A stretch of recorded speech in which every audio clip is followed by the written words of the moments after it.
ফিতরা এমন একটি বিষয়, এটা কিন্তু দুর্বল বিষয় নয়, কথা বলেন না কেন? এটা কি দুর্বল বিষয় না? রোজা থাকার অবস্থায় বইয়ের কাছে গিয়ে 500 টাকার কাপড় 1000 টাকা মানে বলে কত ভালোবাসা অর্জন করেছে আপনি আমি, কথা বলেন না কেন? এমন লোক আছে না? নাই? হ্যাঁ আছে না? আছে আছে না? রমজান মাসে বিকাল বেলায় ব্যাগ নিয়ে গিয়েছে বাজারে, গোস্ত 3 পোয়া নিয়ে বলে 1 কেজি গোস্ত। কেমন লোক আছে না? নাই? আছে। বাড়িতে এসেছে রোজা অবস্থায়, স্ত্রী জিজ্ঞাসা করেছে কতটুকু গোস্ত? 1 কেজি। কতটুকু গোস্ত? 1 কেজি। স্ত্রী মাজুর বান্দা, আর কি করে, বিশ্বাস করে নিয়ে আছে। কাপড়টা কত হয়েছে? না, তোমাকে আমি খুব ভালোবাসি, কাপড়কে আমি তোমার জন্য কম দামে নিতে পারি, 1200 টাকার দাম। স্ত্রী বিশ্বাস হলো করেছে। এরপর মনের অজান্তে মানুষ কি মিথ্যা বলে, কি কথা বলেন না? মনের অজান্তে মানুষ বিভিন্ন সময় বিভিন্ন কথাবার্তা হলো বলে। আল্লাহ তাআলা ফিতরার এই কারণে ব্যবস্থা করেছেন যে বান্দারে এই ফিতরাটা দিয়ে ইতিম ফকির মিসকিনের মুখে হাসি ফোটাও, আর এই ইবাদতের কাফারা স্বরূপ তুমি তোমার ফিতরাকে হলো দাও। সুবহানাল্লাহ।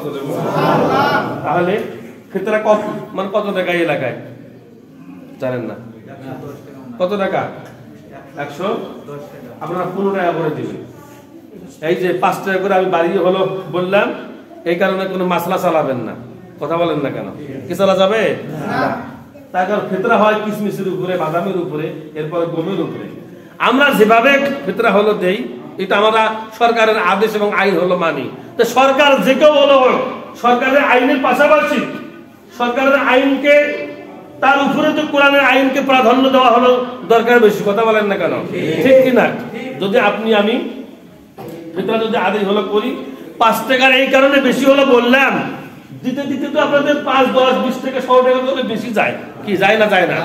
তারপরেও আপনি যদিও 10 টাকা, আপনি 15 টাকা করে হলো দিবেন, এই কারণে যে তাতে করে আপনার মানে মনের মধ্যে একটা তৃপ্তি, একটা প্রফুল্লতা, একটা ভালোবাসা, একটা যেন মনের মধ্যে শান্তি আর তৃপ্তি যেন লাগে, যে এই কারণে যেন হলো লাগে যে না, ফিতরা 10 টাকা করে, 110 টাকা করে, আমি 5 টাকা করে আরো বেশি দিয়েছি। সুবহানাল্লাহ।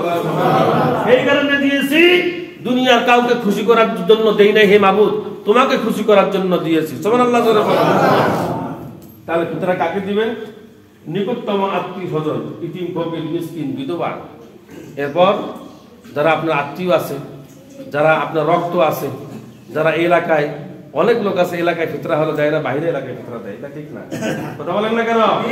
আগে নিজ এলাকায়, তাহলে নিজ এলাকায় যারা ইতিম ফকির মিসকিন যারা হলো আছেন, তাদেরকে আপনারা এই ফিতরা হলো দিবেন।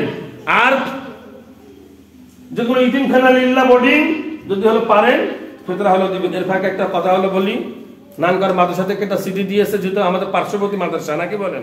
আপনারা যিনি যা পারেন সহযোগিতা হলো করবেন, ইনশাআল্লাহ আল্লাহ কবুল করুক না। আমি এরপর এই ফিতরাটা দিবেন কুরবানি মানে ঈদের 3 দিন পরে,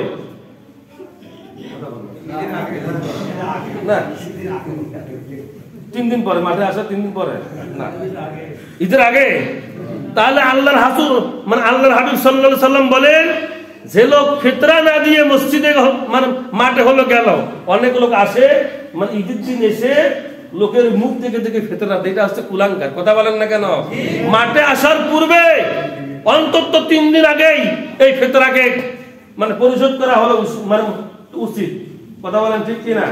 তাহলে এই ফিতরা আপনি 3 দিন আগেই পরিশোধ করবেন, যদি না হলে পারেন ঈদগাহ মাঠে আসার পূর্বেই আপনি পরিশোধ করে কি মানে মাঠে তা আসবেন।